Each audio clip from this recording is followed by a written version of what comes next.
Fala, senhores, sejam muito bem-vindos ao canal Plenipson, né?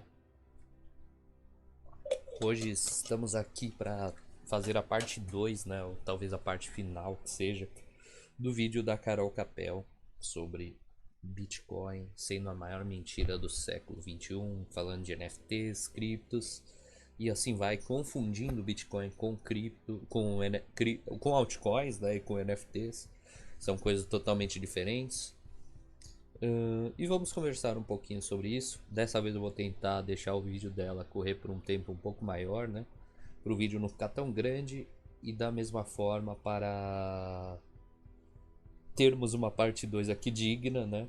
E que não seja tão... Como eu posso dizer? Que não seja tão grande quanto foi a outra, né? E que a gente termine esse vídeo ainda nessa parte. Perfeito? Deixa eu mutar a música aqui. Vamos desmutar o som do desktop. Assim. Estão ouvindo? Positivo. Aqui. Vamos lá.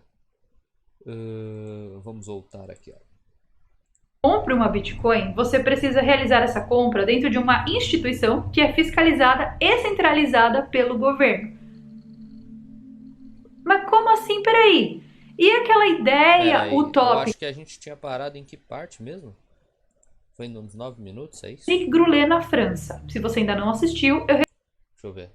do século XXI. A melhor coisa, todo mundo tinha que ter aquilo, Aqui mesmo. entendeu? Era um negócio assim, ou você está Ela falou dentro da seita, ou não você sei é o que, né? trouxa. E assim No vai. começo, a Bitcoin ela tinha exatamente os mesmos parâmetros de uma religião, onde a ideia era ser adepto e trazer mais adeptos para dentro, que acreditem na mesma coisa que você Não, acredita. Era tipo uma promessa mágica de ter uma moeda mágica que pudesse transformar todos os seus uma religião se baseia na crença, né? E você não pode explicar um crente, né? Como diria Carl Sagan. Então, assim, também me acompanha aqui nas redes sociais, tá? Que estão aí na descrição. Se cadastre na Bybit para me ajudar, né? Como diria Carl Sagan, né? É impossível convencer um crente de suas ideias, porque a crença dele se baseia na profunda necessidade de acreditar, né? Bitcoin não, Bitcoin ele te dá argumentos sólidos e de verdade para você acreditar nele, certo? Para te convencer a usá-lo, né? Porque você não precisa acreditar. Os argumentos estão aí para te provar que ele é a melhor escolha. Perfeito?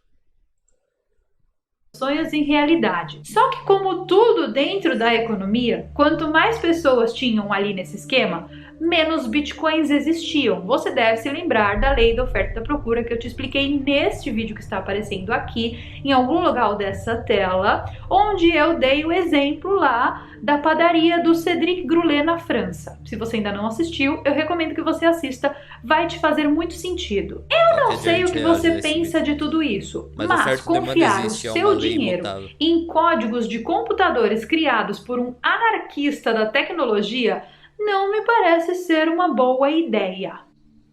Pelo menos não do ponto de vista do risco. Mas Tá quem bom sou pra eu para você. falar isso, né? Quem é você? Afinal de contas, eu tenho apenas 12 anos de experiência no mercado de investimento. Quem sou eu? Existem algumas Autoridade, né? Você é uma autoridade gigantesca e não sei o que.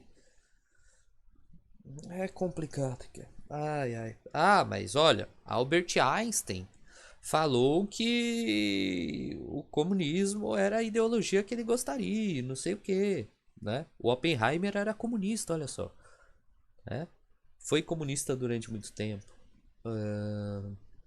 A amante dele, né, era do Partido Comunista, não, da galera lá comunista que se reunia na América, né? Olha só, são grandes gênios, né? Significa que eles estavam corretos? A URSS deu certo, a União Soviética, né? É a vida, cara. Então, não use argumentos de autoridade por aqui, perfeito? Não é válido neste canal. questões técnicas das bitcoins que eu não vou Fora isso, tem um monte de gente fora isso, né? Ela não deu um argumento tipo, ah, não, mas não use o Bitcoin por isso, olha. Não use o Bitcoin por quê? Porque eu sou uma autoridade de 12 anos de experiência no mercado financeiro que estou dizendo para você, não use Bitcoin. certo? Foi basicamente isso que ela disse, não? Entrar no mérito aqui com vocês, porque não vale muito a pena pro quesito desse vídeo aqui. Dentro desse vídeo aqui, eu tenho uma proposta muito clara de mostrar para pessoas que Opa, não têm liguei a conhecimento câmera. sobre esse assunto o porquê a Bitcoin é uma fraude. Mas, se você quiser saber mais sobre esse assunto e quiser se aprofundar nesse assunto, eu recomendo que você leia Bitcoin, a utopia tecnocrática do dinheiro apolítico.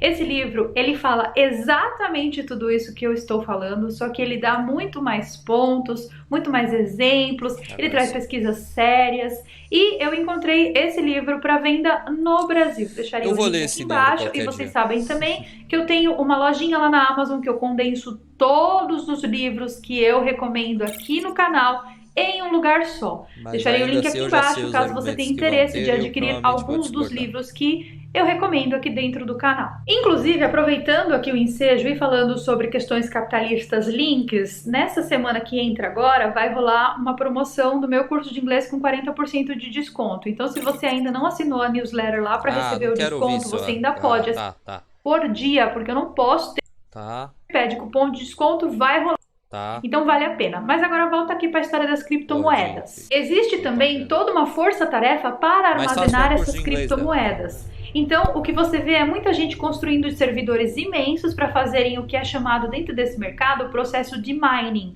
ou seja, ser literalmente uma mineradora de bitcoins. Sim. São centenas de computadores usando energia do planeta de verdade, uma energia do caramba, para conseguir processar apenas 7 transações por segundo.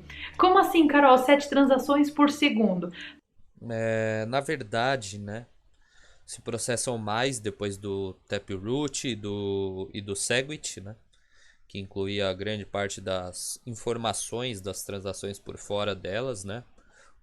Dando mais escalabilidade à rede do Bitcoin, mas de fato escalabilidade é um problema que vai ser resolvido ao longo do tempo, né? Com tecnologias melhores, com aprimoramentos da rede, mas ao mesmo tempo você troca essa escalabilidade por segurança, coisa que no Ethereum você perdeu faz certo pouco de tempo, né? Por conta da centralização que ele teve com a sua fundação Ethereum, né? Vamos dizer assim.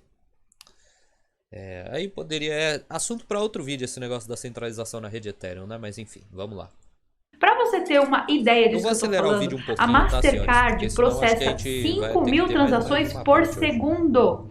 As bitcoins processam 7 por segundo. Ah, mas não é um esquema super, ultra, mega tecnológico, anárquico, maravilhoso, anticapitalista, anti tudo? Pois é. O que eu tô querendo te dizer aqui é que o sistema das bitcoins ele é extremamente falho. Existe uma segunda camada chamada Lightning Network que consegue processar vários, se eu não me engano, é 1 milhão de transações por segundo, tá? Que não tem muita centralização e ao mesmo tempo, para transações curtas como as que fazemos no dia a dia, é perfeito, certo? No mais, esse mining aí também é a forma que você tem de descentralizar a segurança da rede do Bitcoin. E ele também não usa energia suja, tá? Ele usa energia limpa.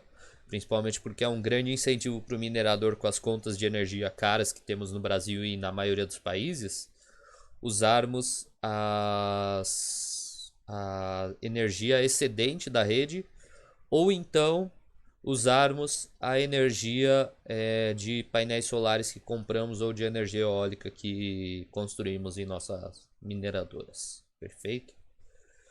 Mas é isso. Como apareceu inclusive uma notícia da Argentina, né, de que usou a energia excedente de lá, que é um país cheio de infraestrutura, de energia, não sei o que, quebrado inclusive por políticas kirchneristas, peronistas, né, que remetem muito à ideia de Getúlio Vargas, aliás, tá? Só para quem sabe aí. Então Getúlio Vargas não é esse herói, e sim grande parte do que ele fez fudeu o Brasil, né, ao longo do tempo. Mas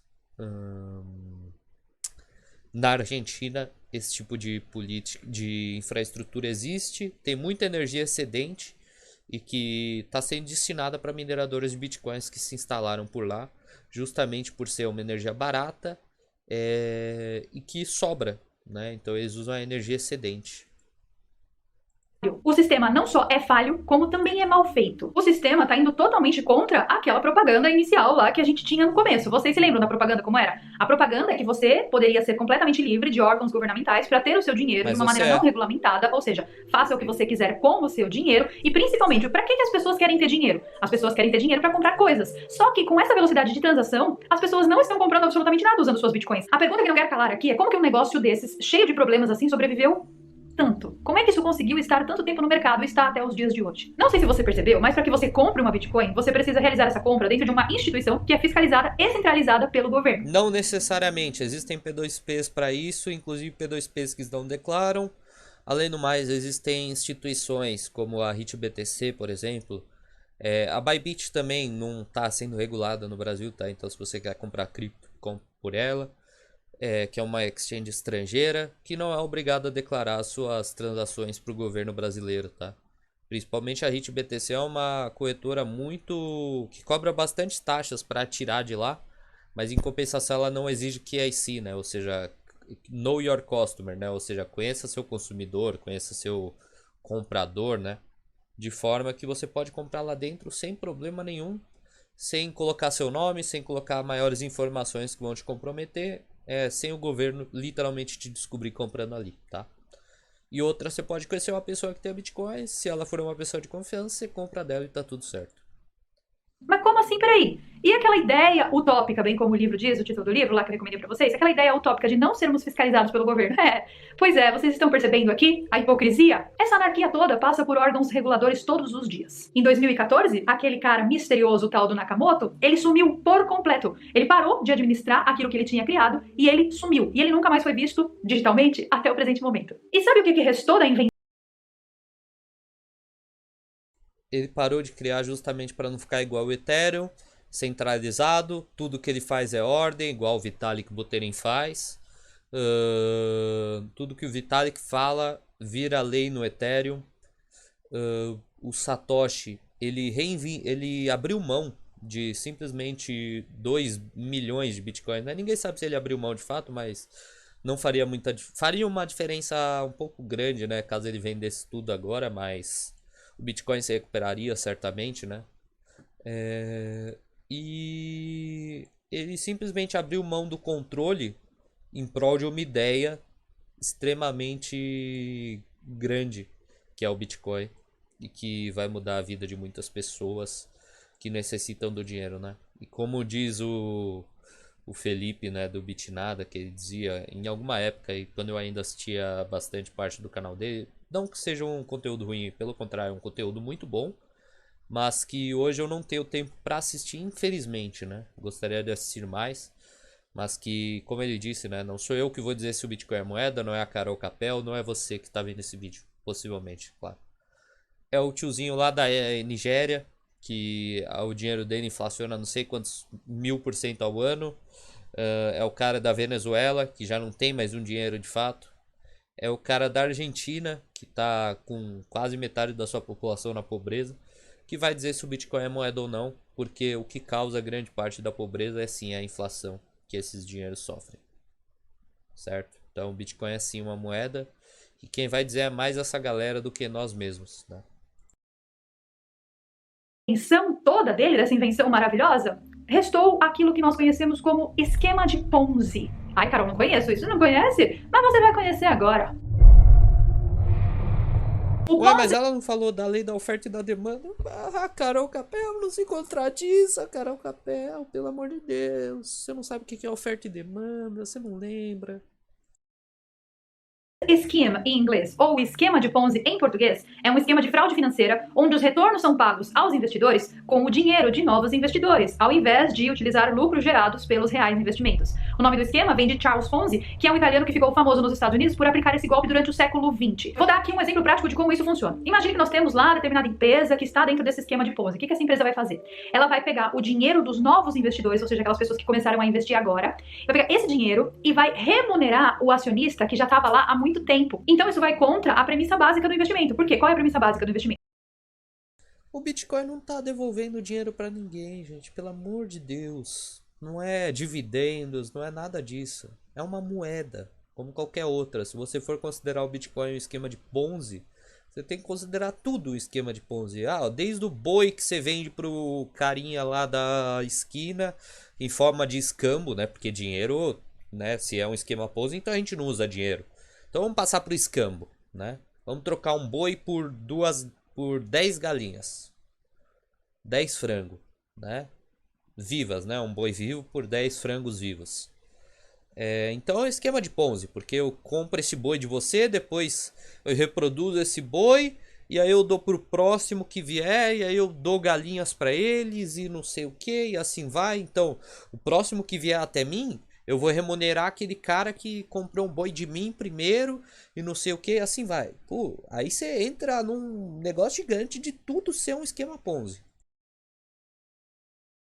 Você pega o seu dinheiro, você investe numa empresa, essa empresa pega o teu dinheiro e faz mais dinheiro com esse dinheiro e depois te devolve em forma de pagamentos, que investimentos são chamados de dividendos. Só que nesse caso do esquema de Ponzi, não. Nesse caso, a empresa em si não estava gerando, não estava fazendo nada. Ela só estava remunerando os acionistas mais antigos com o dinheiro dos novos acionistas. Esse esquema é ilegal nos Estados Unidos, ilegal no Brasil e ilegal em mais um monte de países pelo mundo. E por que esse esquema é importante aqui dentro dessa conversa das bitcoins? Porque toda vez que você ouvir falar sobre bitcoins, e você escuta falar o tempo todo, você vai sempre ver pessoas meio que hipnotizadas dentro de um culto, né? Elas estão hipnotizadas pelo culto, tentando convencer novos entrantes a entrarem para esse mercado de bitcoins. E existiram muitos aqui, nesse vídeo mesmo, muitos.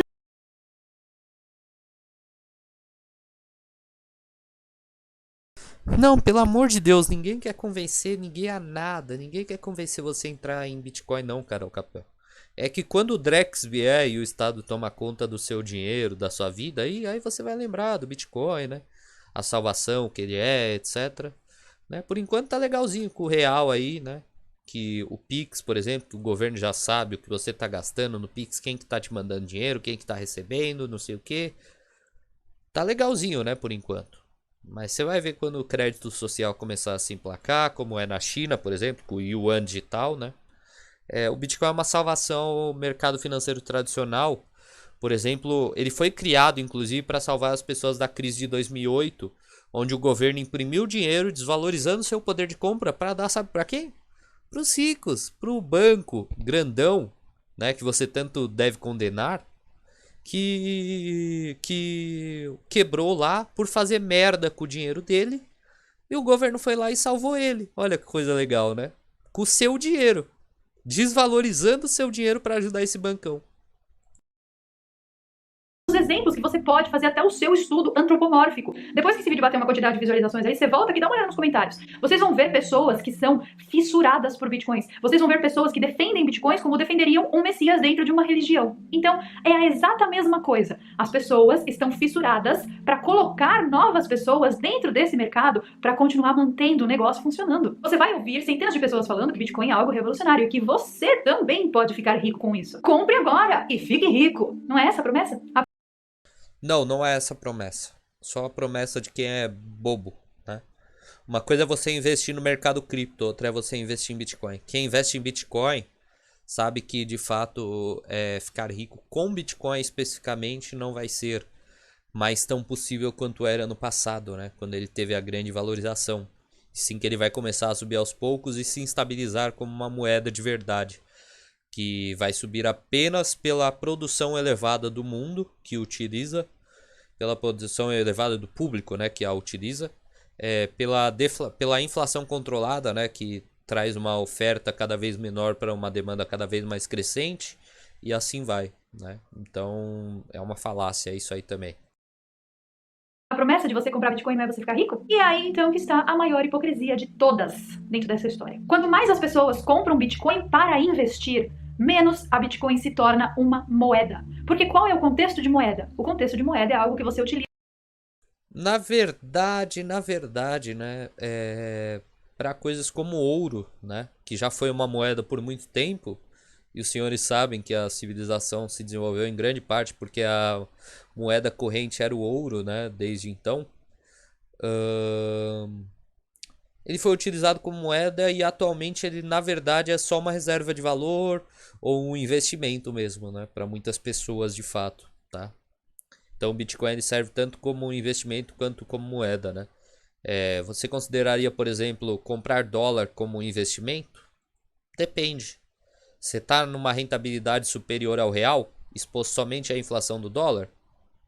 Pode ser que seja, né? É um investimento muito ruim e existem investimentos infinitamente melhores do que ele? Sim, mas continua sendo um investimento. E o dólar é uma moeda no dia a dia, né? Inclusive em moedas deflacionárias, né? Curiosamente, o que acontece é que nós, né, compramos elas, né, e temos receio de gastá-las, justamente porque a gente sabe do potencial de valor que aquilo vai conseguir ao longo do tempo, né? Então, uma moeda deflacionária desestimula a gente a investir em coisas exteriores para nos gerarem retornos, porque a gente sabe que se a gente guardar aquilo embaixo do colchão, a inflação vai nos comer, né? Moedas deflacionárias, o que a gente faz é, na verdade, guardar aquilo embaixo do colchão, justamente porque a gente sabe que o nosso esforço em poupar será recompensado no futuro por uma moeda deflacionária, que, conforme a produção de uma sociedade aumenta, ou seja, pessoas investem aquela moeda para conseguirem retornos superiores, né? Aquele valor vai ser agregado e aquilo vai aumentar de valor, né? Em troca pelo bem. Se você não troca absolutamente nada pela Bitcoin que você tem, aquilo ali não é uma moeda. A promessa das Bitcoins é que você pode ficar rico de graça, sem precisar fazer absolutamente nada. E, gente, quem não quer isso, né? Não tem esforço nenhum e ainda assim fica rico. Isso é maravilhoso? Parece-me maravilhoso. Senhores, vou os deixar por aqui. Estamos em 18 minutos e 57 segundos, olha só. Pra gente guardar pro próximo vídeo. A gente continua no próximo vídeo, beleza? Senão vai ficar muito grande esse vídeo aqui de novo, né? Já estamos com 21 minutos aqui. 22 quase, né? Então, por favor, me sigam aí nas redes sociais, cliquem no primeiro link da descrição, entrem na iSystems, entrem na Bybit, aí é a forma que você tem de ajudar o canal, fazendo trade lá, comprando criptos. Qualquer coisa acompanhe meu canal GDZ, ganhando dinheiro do zero também, onde lá a gente ensina, né, como fazer dinheiro com cripto, utilizando análise de dados, etc, com opções, enfim. E não só nas criptos como na B3. É a forma que você tem aqui de ajudar os canais e o canal, perfeito? No mais é isso, senhores, e estamos juntos.